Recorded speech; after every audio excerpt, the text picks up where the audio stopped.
ನಮಸ್ಕಾರ. First day first show ಅನ್ನೋದು ಭಾಳ ತುಂಬ ಚೆನ್ನಾಗಿ ಮಾಡಿದ್ದಾರೆ. ಮತ್ತು ಅದರಲ್ಲಿ ಹೀರೋಯಿನ್ ಅನ್ನೋದು ಇದಿಲ್ಲ. ಟೋಟ್ಲಿ ನಮ್ಮ ಒಂದು ಸಿನಿಮಾ ರಂಗದಲ್ಲಿ ಹೇಗೆ ನಡೀತದೆ, ಏನೇನು ಆಗ್ತದೆ, ಆಗು ಹೋಗುಗಳು, ಮತ್ತು ಎಲ್ಲರೂ ಎಷ್ಟು ಮುಖ್ಯ ಆಗ್ತಾರೆ ಇದಕ್ಕೆ, ಸಿನಿಮಾ ಎಷ್ಟು ಮುಖ್ಯ ಮನುಷ್ಯನ ಜೀವನದಲ್ಲಿ ಅನ್ನೋಂಥ ಒಂದು ಕತೆ. ಇದು ಎಲ್ಲರಿಗೆ ಇಷ್ಟ ಆಗುತ್ತೆ ಅಂತ ಒಂದು ಲೆಕ್ಕಾಚಾರ. ಯಾಕಂದ್ರೆ ನಮ್ಮ ಇಡೀ ಒಂದು ಸಿನಿಮಾದ ಬಗ್ಗೆ ಇದೆ ಅಂದರೆ ಕುತೂಹಲ ಇರುತ್ತೆ, ಎಲ್ಲದ್ರ ಬಗ್ಗೆ ಇರುತ್ತೆ. ಒಬ್ಬ ಆರ್ಟಿಸ್ಟ್ ಆಗ್ಬೋದು, ಮ್ಯೂಸಿಕ್ ಡೈರೆಕ್ಟರ್ ಆಗ್ಬೋದು, ಸಾಹಿತ್ಯ ಆಗ್ಬೋದು, ನಿರ್ಮಾಪಕ ಆಗ್ಬೋದು, ಮೇಕಪ್ ಆಗ್ಬೋದು, ಡ್ರೆಸ್ ಆಗ್ಬೋದು, ಇಂಜಿನಿಯರ್ ಆಗ್ಬೋದು, ಥಿಯೇಟ್ರ್ ಆಗ್ಬೋದು, ಥಿಯೇಟ್ರ್ ಮಾಲೀಕರಾಗ್ಬೋದು, ಡಿಸ್ಟ್ರಿಬ್ಯೂಟರ್ ಆಗ್ಬೋದು. ಪ್ರತಿಯೊಬ್ಬರು ಏನಾಗಿದೆ, ಪ್ರತಿಯೊಬ್ಬರಿಗೂ ಒಂದು ಕೆಲಸ ಇದೆ. ಮತ್ತು ನಾವು ಸಿನಿಮಾನ ನಾವು ಜನ ನೋಡಲ್ಲ ಅಂತ ಹೇಳೋದು ತಪ್ಪು. ನಾವು ಸಿನಿಮಾ ನೋಡುವಂಗೆ ನಾವು ಮಾಡಬೇಕು.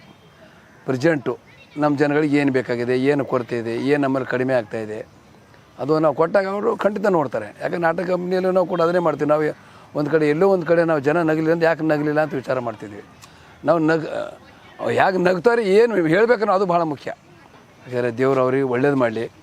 ಮತ್ತೇನಂದರೆ ಮತ್ತು ಇನ್ನೊಂದು ಏನಾಗುತ್ತಂದರೆ, ಒಬ್ಬ ನಿರ್ದೇಶಕ ಗೆದ್ದ ಅಂದರೆ ಒಂದು ಸಾವಿರಾರು ಜನ ಊಟ ಮಾಡ್ತಾರೆ. ಒಬ್ಬ ನಿರ್ಮಾಪಕ ಗೆದ್ದ ಅಂದರೆ ಸಾವಿರಾರು ಜನ ಊಟ ಮಾಡ್ತಾರೆ. ನಿರ್ಮಾಪಕ ನಿರ್ದೇಶಕ ಅಂದರೆ ಒಂದು ಜೋಡಿ ಎತ್ತುಗಳಿದ್ದಂಗೆ. ಅವ್ರು ಗೆದ್ದರು ಅಂದರೆ ನಮ್ಮಂಥ ಕೆಲವು ಸಾಕಷ್ಟು ಜನ ಬದುಕ್ತೀವಿ. ಥಿಯೇಟ್ರ್ ಇಟ್ಕೊಂಡು ಪ್ರತಿಯೊಂದು ನಮ್ಮ ಒಂದು ಸಿನಿಮಾ ಒಂದು ಬಿಡುಗಡೆ ಆಗಿದೆ ಅಲ್ಲಿಂದ ಎಷ್ಟು ಜನ ಕೆಲಸ ಸಿಗುತ್ತೋ, ಮತ್ತು ಶೂಟಿಂಗ್ದಲ್ಲಿ ಎಷ್ಟು ಜನ ಕೆಲಸ ಸಿಗುತ್ತೋ, ಎಲ್ಲರೂ ನಾವು ಬದುಕ್ತೀವಿ. ಹಾಗಾಗಿ ಈ ಚಿತ್ರ ಒಂದು ಯಶಸ್ವಿ ಆಗಲಿ. ಮತ್ತು ಇನ್ನೊಂದು ಏನಂದರೆ, ಇದರಲ್ಲಿ ಒಂದು ನನಗನ್ನಿಸ್ತಾ ಇದು ಭಾಳ ಒಂದು ವಿಶೇಷವಾದ ಕಥೆ ಇದು ಸಿನಿಮಾ ಬಗ್ಗೆನೇ. ಮತ್ತು ನನ್ನ ಅನಿಸಿದ ಮಟ್ಟಿಗೆ ಅವರು ಡೈರೆಕ್ಟರ್ ಗಿರಿ ಅವರು ಸಾಕಷ್ಟು ಒಂದು ಡೈಲಾಗ್ ಆಗ್ಬೋದು, ಒಂದು ಕಲಾವಿದ್ರ ಬಗ್ಗೆ ಆಯ್ಕೆ ಆಗ್ಬೋದು, ಪ್ರತಿಯೊಂದು ಭಾಳ ವಿಚಾರ ಮಾಡ್ತಾರೆ. ಭಾಳ ಹತ್ತಿರದಿಂದ ನೋಡಿದ್ದೀನಿ ನಾನು. ಇಲ್ಲ sir, first day first show ಅಂದರೆ ನಾನು ನಮ್ಮ ಕಡೆ ಸ್ವಲ್ಪ ಬೀದರಲ್ಲ ಸರ್, ನಾವು ಹಿಂದಿ ನೋಡಿರ್ಬೋದು, ಮೋಸ್ಟ್ಲಿ ಹಿಂದಿ, ಬಟ್ ನನಗೆ ನೆನಪಿಲ್ಲ. ಆವಾಗ ಯಾವುದು ಅಂದರೆ ಇವರು ಧರ್ಮೇಂದ್ರ ಮೇರಾ ಗಾಂವ್ ಮೇರಾ ದೇಶ್, ಆಮೇಲೆ ರೋಟಿ ಕಪಡ ಅವ್ರ ಮಕಾನ್, ಶೋಲೆ ಇವೆಲ್ಲ ನೋಡಿದ್ದೀನಿ. ನಮ್ಮ ಕನ್ನಡದಲ್ಲಿ ಅಂತಂದರೆ ಫಸ್ಟ್ ಶೋ ನೋಡಿದ್ದು ನಾನು 3 ಸಿನಿಮಾ ನೋಡಿದ್ದೀನಿ. ಫಸ್ಟ್ ಶೋ ನಮ್ಮ ಬೀದರಲ್ಲಿ. ಆವಾಗಲ್ಲಿ ನಮ್ಮ ಬೀದರೆಲ್ಲ ಸಾಕಷ್ಟು ಹಿಂದಿಗಳೇ ಜಾಸ್ತಿ ಅಲ್ಲಿ. ನಾನು ಹೇಳ್ತಾರೆ 70ನೇ ಇಸ್ವಿ ಲೆಕ್ಕಾಚಾರ. ಆವಾಗ ಒಂದು ಭಕ್ತ ಶ್ರೀಯಾಳ ಅಲ್ಲಿ ಬೀದರ್ದಲ್ಲಿ 100 ದಿನ ಹೋಯಿತು. ಸಂಪತ್ತಿಗೆ ಸವಾಲು 100 ದಿನ ಹೋಯಿತು. ಬಂಗಾರದ ಮನುಷ್ಯ 100 ದಿನ ಹೋಯಿತು. ಆವಾಗ ಒಂದು ನೋಡಿದ್ದು ನೆನಪು ನನಗೆ. ಯಾಕಂದ್ರೆ ನಾವೆಲ್ಲ 10 ಗಂಟೆಗೆ ಹೋಗ್ತಿದ್ವಿ ಮನೆಯಲ್ಲಿ. ಏನೋ ಅವಾಗ ನಾನು ನಾಷ್ಟಲ್ಲಿ ಏನೋ ರೊಟ್ಟಿ ಗಿಟ್ಟಿ ತಿನ್ಕೊಂಡು ಆರಾಮ 10 ಗಂಟೆಗೆ ಹೊಸ ಇವು 3ರಲ್ಲಿ ಒಂದು ಯಾವುದೋ ಒಂದು ಸಿನಿಮಾ ನೋಡಿದ್ದೀನಿ, ಭಾಳ ಖುಷಿ. ಇಲ್ಲ ಸರ್, ನಾವು ಅಂತೀವಲ್ಲ, ನಾವೀಗ OTT ಅದೆಲ್ಲ ಅಂತೀವಲ್ಲ ಸರ್, ಅದು ಪರಿಣಾಮ ಬೀರಲ್ಲ. ಈಗ ಪ್ರತಿಯೊಂದು ಯಾರೋ ನಮ್ಮ ತಾಯಿ ತಂದೆ ಫೋನ್ ಮಾಡ್ತಾರೆ, ಅಪ್ಪ ಹೇಗಿದೆಯಾ, ಅಮ್ಮ ಹೇಗಿದೆಯಾ ಅಂತ ಮಾತಾಡ್ತೀವಿ. ಆದರೆ ಅಲ್ಲಿ ಹೋಗಿ ಅವ್ರ ಹತ್ರ ನಿಂತು ಅವ್ರ ಭಾವನೆ ನೋಡಿದಾಗೆ ನಮ್ಗೆ ಇದು ಆಗುತ್ತೆ. ನಾವು ಸುಮ್ಮನೆ ನಾವೆಲ್ಲೋ ಮೊಬೈಲಲ್ಲಿ ನೋಡ್ತೀವಿ, ಇದರಲ್ಲಿ ನೋಡ್ತೀವಿ ಅಂದರೆ ಅದು ಅಷ್ಟು ಪರಿಣಾಮಕಾರಿ ಆಗೋಲ್ಲ. ನಾವು ಸಿನಿಮಾನ ಥಿಯೇಟ್ರದಲ್ಲೇ ಹೋಗಿ ನೋಡಬೇಕು. ಸುತ್ತಮುತ್ತ ಜನ ಇರ್ತಾರೆ, ಯಾವ ಸೀನಿ ಜನ ಚಪ್ಪಾಳೆ ಹೊಡ್ತಾರೆ, ಯಾವ ಸೀನಿಗೆ ಅಳ್ತಾರೆ, ಯಾವ ಸೀನಿಗೆ ಕೋಪ ಬರುತ್ತೆ. ಒಂದು ಸಂಭ್ರಮ ಇದು. ಸಿನಿಮಾ ಅಂದರೆ ಒಂದು ಸಂಭ್ರಮ. ನಾಟಕ ಆಗಲಿ ಸಿನಿಮಾ ಆಗಲಿ ನಾವು ಪ್ರತ್ಯಕ್ಷ ನೋಡಬೇಕು. ಸುಮ್ಮನೆ ಎಲ್ಲಿ ಹೆಂಗೆ ನೋಡಿದ್ರೆ ಏನು ಸುಮ್ಮನೆ ನೋಡ್ತೀವಿ, ಸುಮ್ಮನೆ ಇರ್ತೀವಿ. ಅದೇನು ಎಲ್ಲಿ ಅಳಬೇಕು ಗೊತ್ತಾಗಲ್ಲ, ಎಲ್ಲಿ ನಗಬೇಕು ನೋಡ್ತೀವಿ, ಸುಮ್ಮನೆ ನೋಡ್ತಾ ಇರ್ತೀವಿ ಅಷ್ಟೇ ಫ್ಲಾಟಾಗಿ.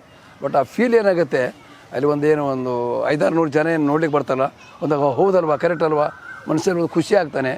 ಇದನ್ನೇ ಬೇರೆ ಆಗುತ್ತೆ. ಮತ್ತು ಸಿನಿಮಾ ನಾವು ಥಿಯೇಟ್ರದಲ್ಲೇ ನೋಡಬೇಕು. ಥಿಯೇಟ್ರ್ ನೋಡಿದ್ರೆ ಮಾತ್ರ ಸಿನಿಮಾ ಅದು. ಸುಮ್ಮನೆ ಏನು ಬರುತ್ತೆ ಕಾಯೋದು ಬೇಡ. ಸಿನಿಮಾ ಬರುತ್ತೆ ಅಂತ ನಾವು ಕಾಯೋದು ಬೇಡ. ಯಾವಾಗ ನಮ್ಮ ಎದುರು ಬಂದಿದೆ ನೋಡಬೇಕು ನಾವು ಅದನ್ನು. ಫಸ್ಟ್ ಶೋ ಅಂದರೆ ಅದೊಂದು ಖುಷಿನೇ ಬೇರೆ. ಇದು ಯಾಕೆ ಹೇಳ್ತಾ ಇದ್ದೀನಿ ಅಂದರೆ, ನಾನೊಂದು 2 ವರ್ಷದ ಹಿಂದೆ 90 ಬಿಡಿ ಮನೆ ನಡಿ ಅಂತ ಒಂದು ಸಿನಿಮಾ ಹೀರೋಗಿ ಮಾಡಿದೆ. ಇವತ್ತು ಡೈರೆಕ್ಟರ್ ಒಂದು ಏನೋ ಹೆಸರು ಹೇಳಿದ್ರೆ ನನಗೊಂಥರ ಕುತೂಹಲ ಅದು. ಹೇಗೆ ನನಗೊಂದು ಆಸೆ ಇತ್ತು, ಗಾಂಧಿನಗರದಲ್ಲಿ ಒಂದು 40 ಅಡಿ ಕಟೌಟ್ ಬೀಳಬೇಕು ಅಂತ ನನಗೊಂದು ಆಸೆ ಇತ್ತು. ಆದರೆ ದೇವ್ರು ಪೂರೈಸ್ಕೊಡ್ತಾನೋ ಇಲ್ಲ ಅಂತ ಇತ್ತು. 2 ವರ್ಷದ ಹಿಂದೆ 90 ಬಿಡಿ ಮನೆ ನಡಿ ಅಂತೇಳಿ ನೋಡಿದೆ. ಅದು ಒಂದು ಕುತೂಹಲ ಹೇಗಿರ್ತದೆ, ಯಾರೇ ಒಂದು ಖುಷಿ ಒಳಗಡೆ ಒಂದು ಆ ಖುಷಿಯೆಲ್ಲ ಆವರಿಸ್ಕೊಂಡು ಬಿಡುತ್ತೆ ಒಳಗಡೆ. ಹಾಗಾಗಿ ಇದು ಒಂದು ಒಳ್ಳೆಯ ಟೈಟ್ಲ್ ಇದು. ಎಲ್ಲರೂ ನಮ್ಮ ಕರ್ನಾಟಕದ ಜನತೆ ಎಲ್ಲರೂ ಈ ಸಿನಿಮಾವನ್ನು ಥಿಯೇಟ್ರದಲ್ಲಿ ಬಂದು ನೋಡಿ ಪ್ರೋತ್ಸಾಹ ಕೊಡಿ. ಯಾಕಂದರೆ ನಿಮ್ಮಿಂದಲೇ ನಮ್ಮ ಸಿನಿಮಾ ಜಗತ್ತಿದೆ. ನೀವಿಲ್ಲ ಅಂದ್ರೆ ನಾವಿಲ್ಲ. ನಾವು ಎಷ್ಟೇ ಒಂದು ಈಗ ನಮ್ಮದು ಇಲ್ಲಾಂದ್ರೆ ಒಂದು 40-50 ವಿಭಾಗ ಇದೆ ನಮ್ಮ ಸಿನಿಮಾದಲ್ಲಿ. ಎಲ್ಲರೂ ನಿಮ್ಮನ್ನು ನಂಬ್ಕೊಂಡೇ ನಾವು ಜೀವನ ಮಾಡೋದು. ನೀವೆಲ್ಲ ಥಿಯೇಟ್ರಿಗೆ ಬಂದು ಸಿನಿಮಾ ನೋಡಿದಂದರೆ ನಮಗೊಂದು ಖುಷಿ. ಎಲ್ಲೋ ಅಲ್ಲಿ ಕೂತ್ಕೊಂಡು ಕಾಲ ಕಳೆದ್ರೆ ಬೇಡ. ದಯವಿಟ್ಟು ಮೊಬೈಲನ್ನ ಬದಿಗಿಟ್ಟು ಸಾಕಲ್ಲ ಅಲ್ಲಿ ಎಲ್ಲೋ ಕಟ್ಟೆ ಮೇಲೆ ಹರಟೆ ಹೊಡ್ಕೊಂಡು ಕೂಡೋ ಬದಲಿ ಒಂದು 2.5 ಗಂಟೆ ಬಂದು ಸಿನಿಮಾ ನೋಡಿದ್ರೆ ನೀವು ಸುಮ್ಮನೆ ಒಬ್ಬರಿಂದ 1000 ಜನ ಬಂದ್ರಂದರೆ ನಮ್ಮ ನಿರ್ಮಾಪಕರು ಗೆಲ್ತಾರೆ, ನಿರ್ದೇಶಕರು ಗೆಲ್ತಾರೆ, ಮತ್ತು ನಾವು ಕಲಾವಿದರು ಗೆಲ್ತೀವಿ. ಮತ್ತು ನಿಮ್ಮಿಂದ ನಮಗೆ ಅನ್ನ ಸಿಗುತ್ತೆ. ಹಾಗಾಗಿ ದಯವಿಟ್ಟು ತಾವು ಇದೊಂದು ವಿಶೇಷವಾದ ಸಿನಿಮಾ ಇದೆ. ಯಾಕಂದ್ರೆ ನಿಮ್ಗೆ ಗೊತ್ತಾಗುತ್ತೆ, ಆ ಹೆಸರು ಕೇಳಿದ್ರೆ ಒಂಥರ ಖುಷಿ ಅನಿಸುತ್ತೆ, ನಿಮಗೂ ಅನಿಸುತ್ತೆ. ಅದು ಈಗ ನಾವು ಹೇಳಂಗಿಲ್ಲ. ನೀವು ಥಿಯೇಟ್ರಿಗೆ ಬಂದು ನೋಡಿ ದಯವಿಟ್ಟು ತಾವೆಲ್ಲರೂ ಈ ಸಿನಿಮಾವನ್ನು ಥಿಯೇಟ್ರಿಗೆ ಬಂದು ನೋಡು ಅಂತೇಳಿ ದೇವರು ಮತ್ತು ನಿರ್ಮಾಪಕರಿಗೂ ನಿರ್ದೇಶಕರಿಗೂ ಒಳ್ಳೆಯದಾಗಲಿ.